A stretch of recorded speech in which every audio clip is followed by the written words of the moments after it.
जय हिंद दोस्तों। यहाँ पर यूपी बोर्ड क्लास 12th का मॉडल पेपर आ गया है, तो आप पूरा इसको वीडियो ज़रूर देखिए, जिससे आपको ये पता चल सके कि आपकी तैयारी कितनी हो चुकी है। क्योंकि आपकी परीक्षा 24 मार्च से शुरू है, तो पहला पेपर हिंदी का ही है, तो ये क्लास 12th के लिए बहुत ही इम्पॉर्टेंट है। तो वीडियो आप पूरा ज़रूर देखना। तो हम शुरू करते हैं अपना वीडियो। पहला क्वेश्चन देखिए कि हिंदी का प्रथम मौलिक उपन्यास है।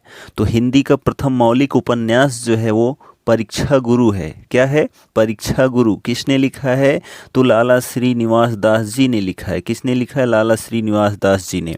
इसमें जो पहली रचना है चंद्रकांता, तो चंद्रकांता जो है वो देवकी नंदन खत्री का एक उपन्यास है। नूतन ब्रह्मचारी ये बालकृष्ण भट्ट का उपन्यास है।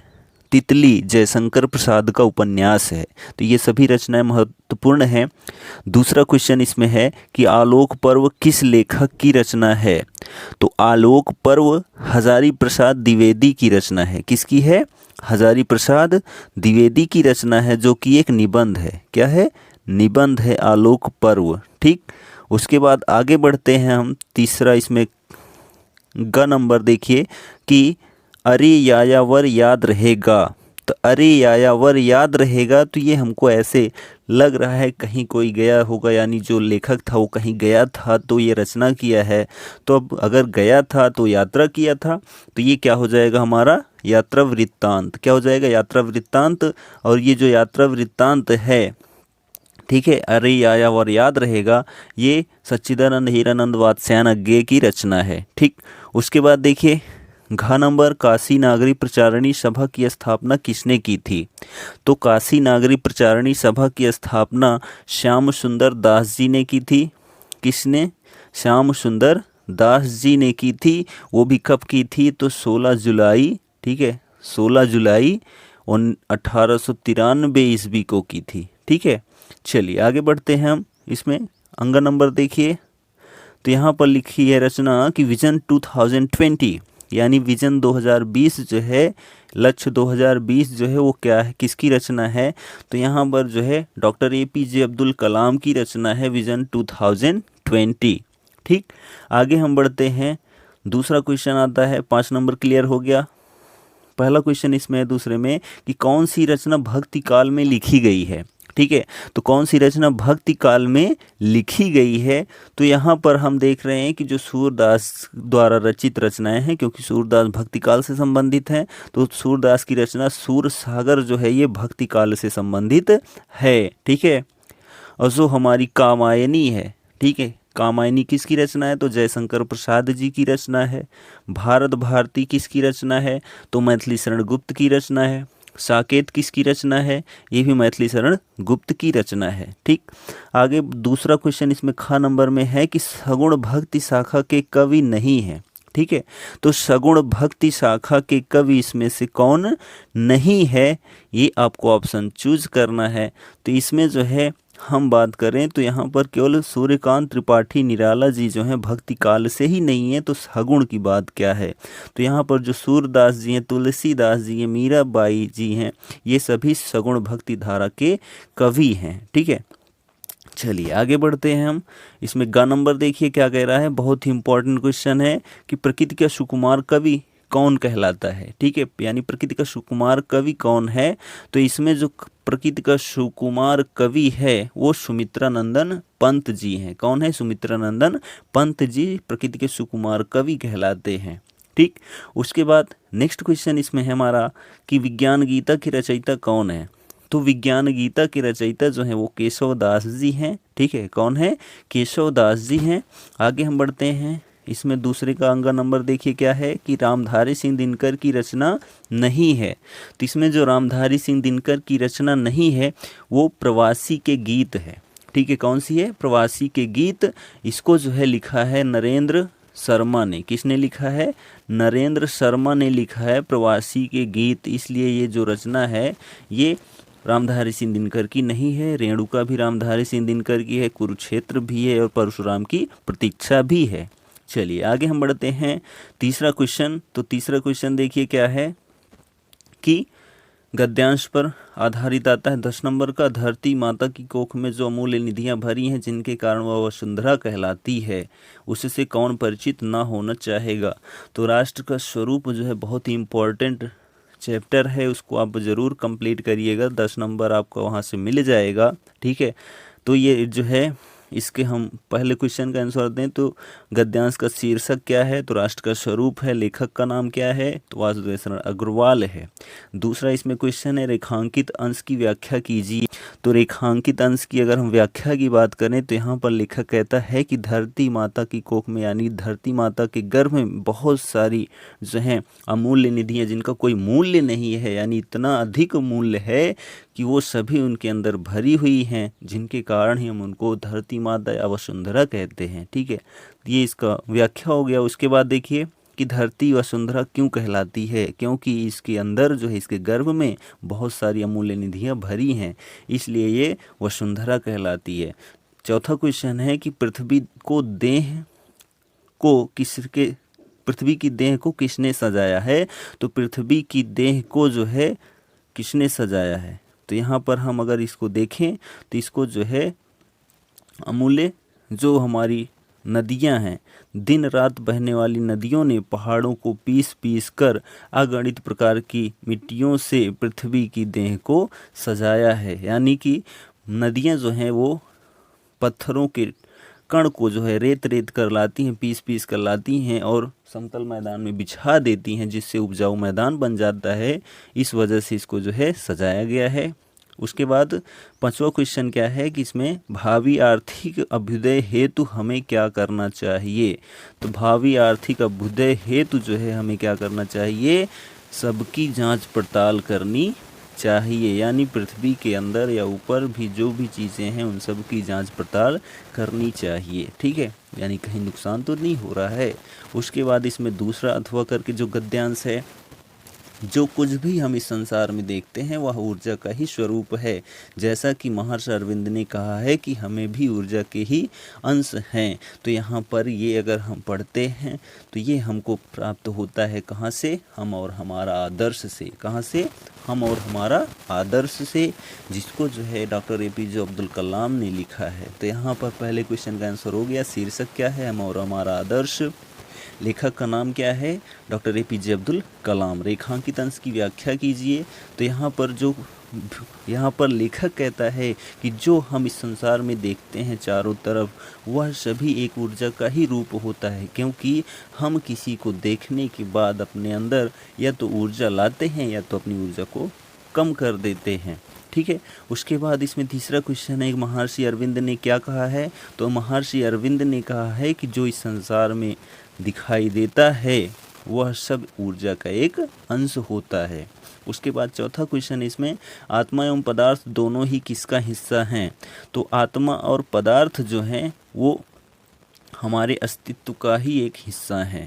ठीक है, उसके बाद देखिए आगे इसमें पांचवा क्वेश्चन क्या है कि किसी भी दृष्टिकोण से कौन सी बात शर्मनाक एवं गैर आध्यात्मिक नहीं है। तो वो है भौतिक पदार्थों की इच्छा रखना। ठीक है, आगे बढ़ते हैं हम। यहाँ पर चौथा क्वेश्चन पद्यांश से आता है, 10 नंबर का आता है। 2 पद्यांश के थ्रू 5-5 क्वेश्चन होते हैं। यहाँ पर एक दिन सहसा सूरज निकला, अरे क्षितिज पर नहीं नगर के चौक, धूप बरसी पर अंतरिक्ष से नहीं फटी मिट्टी से। तो यहाँ पर क्या है कि जो हमारा ये पद्यांश है ये लिया गया है हिरोशिमा से। कहाँ से लिया गया है, हिरोशिमा से लिया गया है। जिसको किसने लिखा है, तो अज्ञेय जी ने लिखा है। किसने लिखा है, अज्ञेय जी ने लिखा है। बहुत ही इम्पोर्टेंट पद्यांश है। देखिए इसमें प्रस्तुत पद्यांश का संदर्भ, तो संदर्भ क्या है, हिरोशिमा से लिया गया जिसको अज्ञेय जी ने लिखा है। ठीक, और उसके बाद इसमें दूसरा क्वेश्चन है रेखांकित अंश की व्याख्या कीजिए। तो यहाँ पर है पर अंतरिक्ष से नहीं फटी मिट्टी से। तो इसकी अगर हम व्याख्या करते हैं तो यहाँ पर होगा कि जिस प्रकार सूर्य के उदय होने पर आकाश से धूप की वर्षा होने लगती है, उसी प्रकार यहाँ पर दिन में ही वहाँ मिट्टी के अंदर से जो है धूप की वर्षा होने लगती है, यानी विस्फोट होने से यहाँ पर जो है सूर्य जैसी चमक निकल उठती है।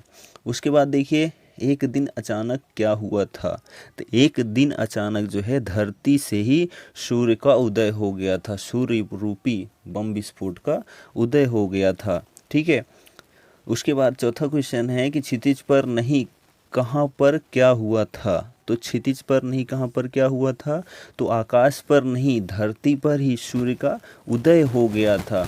यानी धूप चारों ओर फैल जाती है जैसे सूर्य उदय होने पर, उसी प्रकार जो है दिन में ही वहाँ की यानी उस स्थान पर मिट्टी के अंदर से जो है फटी धरती सूर्य जैसे उदित हो जाती है। ठीक, उसके बाद देखिए इसमें पांचवा क्वेश्चन क्या है कि धूप वर्षी का क्या तात्पर्य है, तो धूप वर्षी का यही तात्पर्य है कि जैसे सूर्य उदय होता है तो हर जगह सूर्य का प्रकाश फैल जाता है, वैसे ही जो है मिट्टी के अंदर से जो है सूर्य की रोशनी, सूर्य रूपी बम की रोशनी रूपी जैसे जो है वो फैल जाती है। ठीक है, जैसे यानी धूप जो सूर्य की रोशनी होती फैलती है, वैसे ही मिट्टी के अंदर जो बम फूटा उसकी वजह से जो है रोशनी फैल जाती है, यही तात्पर्य है। उसके बाद दूसरा देखिए इसमें अथवा करके जो दिया गया है, तो मुझको यह प्यारा और इसे तुम प्यारे, मेरे दुगने प्रिय रहो न मुझसे न्यारे। तो यहाँ पर अगर हम बात करते हैं तो यहाँ पर ये कैकेयी के अनुताप से लिया गया है। ठीक है, जिसको लिखा है मैथिली शरण गुप्त ने। ठीक, तो यहाँ पर देखिए आप कि उपयुक्त पद्यांश का संदर्भ लिखिए। तो उपयुक्त पद्यांश का अगर हम संदर्भ की बात करें तो ये कैकेयी का अनुताप है। ठीक, मैथिली शरण गुप्त जी ने लिखा है। रेखांकित अंश की व्याख्या कीजिए। तो यहाँ पर जो है लेखक कहता है कि कैकेयी के माध्यम तुम भ्राताओं का प्रेम परस्पर जैसा। यहाँ पर कैकेयी कहती है कि तुम दोनों भाइयों का प्रेम ऐसा है कि यदि वह सब पर यूँ प्रकट हुआ वैसा। ठीक है, तुम दोनों भाइयों का प्रेम वैसा है जैसा दिखना चाहिए, यानी दिखाई देना चाहिए, क्योंकि आप दोनों का जो प्रेम है वो सब पर एक समान रहता है। तो पाप दोष भी पुण्य दोष है मेरा, अगर ऐसा है तो मैंने जो पाप किया है वो पुण्य के रूप में परिवर्तित हो जाएगा। मैं रहूं पंकिला पद्म कोश है मेरा। जैसे कैकेयी को स्वयं कीचड़ के समान मानने पर इस बात का संतोष है, वह अपने को जो है मैं रहूं पंकिला, यानी जो गंदे कीचड़ में जो है खिले कमल के समान होता है, वैसे ही कैकेयी कहती हैं कि अपनी कोख से कमल रूपी रत्न भरत को मैंने जन्म दिया है।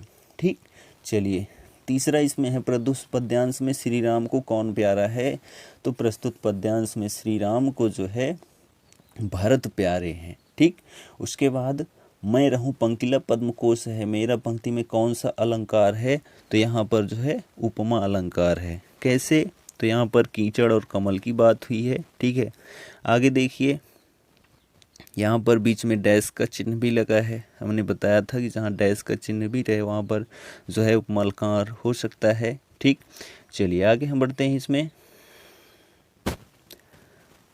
यहाँ पर लिखा है कि कैकेयी को कौन दोगुने प्रिय हैं और क्यों, तो कैकेयी को जो है राम दो गुने प्रिय हैं, और क्यों, क्योंकि वो भरत को प्रिय हैं। तो भरत और राम दोनों प्रिय किसके हैं, तो कैकेयी के हैं। ठीक, उसके बाद पांचवा है गद्य। एक लेखक का साहित्यिक परिचय देते हुए, ठीक है, यानी जीवन परिचय, साहित्यिक परिचय और कृतियाँ लिखेंगे आप तो आपको 5 नंबर मिल जाएगा। तो आप वासुदेव शरण अग्रवाल, हजारी प्रसाद द्विवेदी इन दोनों का ही याद कर लेते हैं तो आपको 5 नंबर कन्फर्म है, कोई दिक्कत नहीं है। आगे हम बढ़ते हैं इसमें।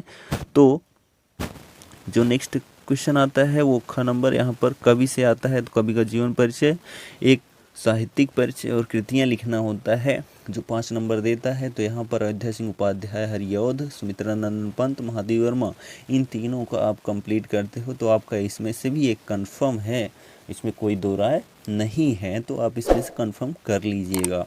उसके बाद बहादुर या ध्रुव यात्रा कहानी की कथा वस्तु या फिर पंचलाइट कहानी का उद्देश्य। तो पंचलाइट कहानी का उद्देश्य की अगर हम बात करें तो यहाँ पर जो है कोई भी काम, यानी यहाँ पर देखा जाए तो ऊंच नीच की भावना को ख़त्म करना था, यानी गांव में जो व्याप्त बुराइयां होती हैं, किसी प्रकार की ऊंच नीच के भेदभाव होते हैं, उसको ख़त्म करने का ये जरिया बनाया गया इस पंचलाइट कहानी के उद्देश्य से। क्योंकि यहाँ पर गोधन द्वारा पंच लाइट जला दिए जाने पर उसके सारे गुनाह को माफ़ कर दिया जाता है और उसको खुली छोड़ दी जाती है कि आपको जो इच्छा है वो आप कर सकते हैं। ठीक है, तो यहाँ पर जो है गांव में व्याप्त बुराई को समाप्त करने का उद्देश्य दिखाया गया। उसके बाद आगे हम बढ़ते हैं तो सत्य की जीत आता है। तो सत्य की जीत में देखिए कि खंडकाव्य के आधार पर प्रतापगढ़ के लिए स्पेशल सत्य की जीत। तो यहाँ पर नायिका का चित्रण कीजिए। तो नायिका और नायक बहुत ही इंपॉर्टेंट है, इनको आप चरित्र चित्रण की हेडिंग तो ज़रूर आप याद कर लीजिएगा। तो यहाँ पर सत्य की जीत जो है वो किसने लिखा है, तो माहेश्वरी जी ने लिखा है, द्वारिका प्रसाद माहेश्वरी जी ने लिखा है। अगर हम नायिका के चरित्र चित्रण की बात करें तो वो स्वाभिमानी थी, निर्भीक एवं साहसी थी, सत्यनिष्ठ एवं न्यायप्रिय भी थी, वीरांगना थी, नारी जाति के लिए एक आदर्श भी थी। तो ये सारी हेडिंग के ज़रिए हम इसका वर्णन कर डालेंगे, हमको 5 नंबर मिल जाएगा। और उसके बाद आगे बढ़ते हैं तो यहाँ पर खंड खा आ जाता है। तो खंड खा से संस्कृत चालू हुई। ठीक है, तो जो संस्कृत चालू हुई इसमें आप देख रहे हैं कि अस्य निर्माणाय अयम जनान धनन अयाचत जनास महास्मिन ज्ञान यज्ञ प्रभुतम धनस्मय प्राचन। तो यहाँ पर अगर हम पूरा पढ़ते हैं तो हमको क्या दिखाई देता है कि जो मदन मोहन मालवीय है, यानी कि महामना मालवीय पाठ से ये लिया गया है। कैसे लिया गया है, क्योंकि यहाँ पर मालवीय लिखा गया है, इस वजह से ये जो है मालवीय पाठ से लिया गया है। ठीक है, तो अगर हम इसके अर्थ की बात करें तो इसका अर्थ जो है हमने आपको बताया है, तो वहाँ से आप जो है देख सकते हैं, क्योंकि हमने इसकी पूर्ण व्याख्या की है। तो ये महामना मालवीय पाठ से लिया गया है। ठीक है, आगे हम बढ़ते हैं तो इसमें जो है अथवा करके जो दूसरा है, तो जो दूसरा है वो क्या है, संस्कृत साहित्य। ठीक है, संस्कृत साहित्य साधु कवि वाल्मीकि महर्षि व्यासा कवि कुलगुरु कालिदास, ये हमारे जो हैं किससे लिया गया है, तो हमारे यहाँ एक पाठ है भारतीय संस्कृति। ठीक है, संस्कृति नाम से पाठ है। ठीक, संस्कृत भाषाया महत्वम। तो ये संस्कृत भाषाया महत्वम पाठ से लिया गया है, इसको भी हमने पढ़ाया है, तो वहाँ पर आप जाकर देखकर समझ सकते हैं। आगे हम बढ़ते हैं, नेक्स्ट हमारा आता है कि श्लोक। ठीक है, जल बिंदु निपातेन क्रमशः पूरिते घटः। ठीक है, तो यहाँ पर जो ये श्लोक है बहुत ही इम्पोर्टेंट है, इसको भी यानी इसमें से जो हमारा सुभाषित रत्नानी है। ठीक है, सुभाषित रत्नानी का भी हमने पूरा का पूरा सभी श्लोक पढ़ाया है, तो वहाँ पर आप जो है जाकर देख सकते हैं। या फिर हमने बहुत ही इम्पोर्टेंट जो श्लोक थे क्लास 12 के लिए उसको भी हमने पढ़ाया है, उसको भी आप जाकर देखकर समझ सकते हैं। तो यहाँ पर लिखा जल बिंदु निपातेन क्रमशः पूरिते घटः स हेतु सर्वविद्यानां धर्मस्य च धनस्य च। जैसे बूंद बूंद गिरने से जो है, ठीक है, बूंद बूंद जल के गिरने से घड़ा भर जाता है, उसी प्रकार क्या होता है कि धीरे धीरे ज्ञान अर्जित करने से हम ज्ञानी बन जाते हैं। ठीक है, तो ऐसे हम जो है इसकी व्याख्या कर सकते हैं। तो इसमें जो दूसरा है प्रीणाति यह सुचरिते पितरम सपुत्रो यद भर्तुरेव हिमच्च हितमिच्छति तत्कलत्रम तन्मित्र मादपि मापदि सुखेचा समक्रियम यत एतदस्य जगतिम पुण्यकृतो लभन्ते। तो ये भी जो है हमारा सुभाषित रत्नानी से ही लिया गया है। ठीक है, ये भी सुभाषित रत्नानी से ही लिया गया है, इसको भी हमने पढ़ा है, वहाँ पर आप देख सकते हैं। वैसे हम बात करें तो प्रीणाति या सुचरिते पितरम सपुत्रो, अपने अच्छे आचरण से पिता को प्रसन्न रखने वाला पुत्र, यद भर्तुरे हिमच्छिदन तद कलत्रम, पति का हित चाहने वाली पत्नी, तन्मादपि सुखेचा समक्रियम, तथा आपत्ति एवं सुख में एक जैसा व्यवहार करने वाला मित्र, यद एतत्रयम जगत पुण्यकृतो लभन्ते। इस संसार में तीनों की प्राप्ति पुण्यशाली व्यक्ति को ही होती है, यानी जो पुण्य किया रहता है उसी को प्राप्त होती है। ठीक है, आगे हम बढ़ते हैं तो यहाँ पर क्या है कि लोकोक्तियाँ और मुहावरे। ठीक, तो जो लोकोक्तियाँ और मुहावरे हैं, पहला इसमें क्या है कि जितने मुंह उतनी बात, यानी अनेक प्रकार के कथन होना। ठीक, दूसरा है कि एक चुप 100 को हराए। तो यहाँ पर मौन रहने का महत्व है, यानी मौन रहना ही उचित होता है। उसके बाद जले पर नमक छिड़कना, यानी दुख में और दुख देना, पानी फेर देना यानी काम बिगाड़ देना। तो किसी एक का अर्थ लिखकर उसकी वाक्य प्रयोग करना होता है, आपको 2 नंबर मिलता है। ठीक, आगे हम बढ़ते हैं तो यहाँ पर जो है संधि से आ जाता है क्वेश्चन। तो संधि जो है पढ़ा है हमने, अच्छे से जाकर पढ़ लीजिए। सतीशः, तो यहाँ पर इसका संधि विच्छेद क्या होगा, सत प्लस ईसह। ठीक है, सत जो होगा वो हलंत के साथ होगा, तो यहाँ पर दूसरा ऑप्शन जो है सही है, सत प्लस ईसह।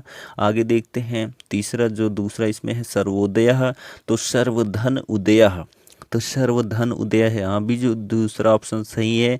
ठीक, आगे हम बढ़ते हैं, इसमें तीसरा जो है पावकः लिखा है, क्या लिखा है, पावकः, तो यहाँ पर जो हो जाएगा वो पौधन अकह हो जाएगा, क्या हो जाएगा, पौधन अकह पावकः। ठीक, आगे हम बढ़ते हैं तो इसमें शब्द युग्म आ जाता है, तो यहाँ पर लिखा है आतप आपात। ठीक, तो आपत और आपात का अगर हम देखें तो यहाँ पर धूप और संकट होता है, क्या होता है, धूप और संकट। आपात यानी संकट, आपातकाल यानी आतप का मतलब धूप। ठीक, और उसके बाद दूसरा इसमें है अगम आगम। ठीक है, तो अगम आगम का क्या हो जाएगा, अगम यानी दुर्गम यानी जहाँ जाना कठिन हो। ठीक है, आगम यानी प्राप्य यानी जिसको प्राप्त किया जा सके। ठीक, आगे देखिए ग नंबर इसमें विभक्ति से आता है, विभक्ति बहुत अच्छे से पढ़ा है, आप एक बार देखिए आपको 100% 2 नंबर मिल जाएगा किसी भी परीक्षा के लिए। तो आत्मभी, तो आत्मभी में क्या है, जहाँ पर ऐ की मात्रा के साथ आह की मात्रा और या फिर भा के साथ आह की मात्रा लगी हो, वहाँ पर तृतीय बहुवचन होता है, तो यहाँ पर तृतीय बहुवचन है। ठीक है, आगे बढ़ते हैं, इसमें दूसरा जो क्वेश्चन होता है, यहाँ पर आत्मा और नाम दोनों आपको पढ़ना है, अदर नहीं पढ़ना है। तो नामेभ्यः, तो नामेभ्यः यानी जहाँ पर भ्य रहता है वहाँ पर चतुर्थी और पंचमी विभक्ति का बहुवचन होता है, तो चतुर्थी का बहुवचन यहाँ ऑप्शन दिख रहा है, तो यही हमारा ऑप्शन सही हो जाता है। आगे हम बढ़ते हैं तो यहाँ पर शब्द युग्मों को यानी शब्दों के जो हैं 2 अर्थ लिखने होते हैं एक शब्द का, तो आपको 2 नंबर मिलता है। तो यहाँ पर लिखा है माधव, क्या लिखा है, माधव, तो माधव से हमने क्या जाना है, कृष्ण को जाना है। ठीक है, विष्णु को जाना है क्योंकि एक दोनों कोई अवतार हैं। ठीक है, विष्णु के अवतार कृष्ण। ठीक, और इसको जो है वसंती भी बोलते हैं, किसको, इसी माधव को जो है वसंती के भी नाम से जाना जाता है, और वैशाख महीना के भी नाम से जाना जाता है, किसको, माधव को। इसमें जो दूसरा शब्द है हेम, ठीक है, तो हेम का मतलब यहाँ पर जल भी होता है। ठीक है, जल, और हिम भी होता है। ठीक है, धतूरा भी होता है, किसका मतलब, हेम का मतलब, और सोना भी होता है, क्या होता है, सोना, बुध ग्रह भी होता है, और एक काला घोड़ा भी होता है, हेम का मतलब। ठीक है, और आगे इसमें जो तीसरा शब्द है काल, तो काल का मतलब होता है समय। ठीक है, और मृत्यु भी होता है। ठीक है, और यमराज भी होता है, क्या होता है, यमराज भी होता है, अकाल भी होता है। ठीक है, अकाल भी होता है, और जो है ये सारे जो हैं क्रिया का एक काल भी होता है, वो भी एक काल होता है। ठीक, तो ये सारे जो हैं अर्थ थे। और उसके बाद वाक्यांशों के लिए एक शब्द देखिए, तो यहाँ पर जो क्षमा करने योग्य हो, तो जो क्षमा करने योग्य हो उसको जो है क्षम्य बोलते हैं। ठीक, और उसके बाद जो इसमें दूसरा है, ठीक है, इसमें लिखा है कि जिस स्त्री का पति जीवित हो उसको क्या बोलते हैं, तो उसको सधवा बोलते हैं, क्या बोलते हैं, सधवा। ठीक है, और जिस पुरुष की स्त्री पत्नी मर गई हो उसको क्या बोलते हैं, विधुर। ठीक है, चलिए आगे देखते हैं, हम यहाँ पर शुद्ध करना है 2 वाक्यों को। तो यहाँ पर हम देख रहे हैं कि वह मुझ बुलाया है, तो ये गलत है, मुझे होना चाहिए था, तो यहाँ लिखेंगे उसने मुझे बुलाया है। ठीक है, उसके बाद है कि यह कविता कबीर ने लिखा है, नहीं, यह कविता कबीर ने लिखी है। ठीक है, लिखी है। उसके बाद देखिए इसमें तीसरा है कि भारत की आज वर्तमान स्थिति ठीक नहीं है, तो यहाँ हो जाएगा भारत की वर्तमान स्थिति ठीक नहीं है, या ये आज जो है हम हटा देंगे। उसके बाद चौथा इसमें है रोगी का अस्पताल में इलाज चलेगा, तो रोगी का अस्पताल में इलाज होगा, ठीक है, होगा, ये हो गया। उसके बाद आगे हम बढ़ते हैं तो यहाँ पर हम देख रहे हैं कि अलंकार रस छंद आ गया। तो हास्य रस की परिभाषा में की परिभाषा बताएंगे, जहाँ पर विभव अनुभव संचारी भावों के योग से हास्य नामक अस्थायी भाव जागृत होता है। हास्य रस कहलाता है बुरे समय को देखकर गंजे तू क्यों रोए, किसी भी हालत में तेरा बाल न बांका होए। शांत रस की परिभाषा की बात करें तो जहाँ विभव अनुभव और संचारी भावों के योग से निर्वेद नामक अस्थायी भाव जागृत होता है, वहाँ पर शांत रस होता है। चलती चाकी देखकर दिया कबीरा रोए, दुई पाटन के बीच में साबुत बचा न कोय, ठीक है। और उसके बाद इसमें अलंकार से है तो श्लेष अलंकार क्या होता है, जब एक शब्द एक ही बार प्रयुक्त हो और उसके अनेक अर्थ निकलते हों, वहाँ श्लेष अलंकार होता है। जैसे पानी गए न उबरे मोती मानुष चून, तो यहाँ पर पानी का अर्थ जो है न उबरे मोती, मोती के लिए चमक, मनुष्य के लिए इज्जत, और जो है चूने के लिए जो है पानी स्वयं, ठीक। रूपक अलंकार की बात करें तो जहाँ पर जब दो वस्तुओं के बीच में या उपमान में उपमेय का भेद रहित आरोप होता है, वहाँ पर रूपक अलंकार होता है। जैसे चरण कमल बंदो हरि राई, ठीक है। उसके बाद यहाँ पर छंद आ जाता है तो चौपाई छंद क्या होता है, यह एक जो है सममात्रिक छंद होता है। इसमें 4 चरण होते हैं, इसके प्रत्येक चरण में 16 मात्राएं होती हैं, ठीक है। अगर इसके हम उदाहरण की बात करें तो जय हनुमान ज्ञान गुण सागर, जय कपीस तिहुँ लोक उजागर, रामदूत अतुलित बल धामा, अंजन पुत्र पवन सुत नामा, ठीक है। और उसके बाद इसमें है सोरठा, ठीक है। तो ये दोहे का उल्टा होता है, तो इसमें कोई दिक्कत नहीं होती है। तो यहाँ पर अगर हम परिभाषा की बात करें, ठीक है, सोरठे की परिभाषा की बात करें तो होगा यह एक अर्ध सममात्रिक छंद है। इसमें 4 चरण होते हैं, इसके पहले और तीसरे चरण में 11-11 मात्राएं, दूसरे और चौथे चरण में 13-13 मात्राएं होती हैं। अगर हम इसके उदाहरण की बात करें तो मूक होई वाचाल, पंगु चढ़े गिरिवर गहन, जासु कृपा सुदयाल, द्रवो सकल कलिमल दहन, ठीक है। तो ये जो है सोरठे का उदाहरण है। और उसके बाद हम आगे बढ़ते हैं तो यहाँ पर पत्र लेखन आ जाता है। तो पत्र लेखन कैसे लिखा जाता है ये हमने वीडियो बनाया, वहाँ पर आप देख सकते हैं। तो मोस्ट इम्पॉर्टेंट जो है वो बैंक ऋण से और जो है शिकायती पत्र, ये 2 पत्र अगर आप पढ़ लेते हैं तो आपका 6 नंबर कंफर्म हो जाएगा, क्योंकि इन दोनों में से एक आना अनिवार्य है। और उसके बाद अगर निबंध की बात करें तो निबंध का वीडियो हमने अपलोड कर दिया है, मोस्ट इम्पॉर्टेंट निबंध, वो आप उसको देख लीजिएगा। उसी में से एक कंफर्म है, दूसरा उसमें से हम नहीं कह सकते, लेकिन एक उसमें से कंफर्म है, इतना याद रखिएगा, ठीक है। तो ये सारी चीज़ें हैं। तो हमारा ये जो है पूरा मॉडल पेपर कंप्लीट होता है। तो हमारे चैनल को आप प्लीज़ लाइक शेयर सब्सक्राइब करना ना भूलें अपने दोस्तों के साथ। मेरा चैनल का नाम है RS एजुकेशनल क्लासेस, तो आप इस पर ज़रूर विजिट करें और अपने दोस्तों को भी विजिट करवाएं।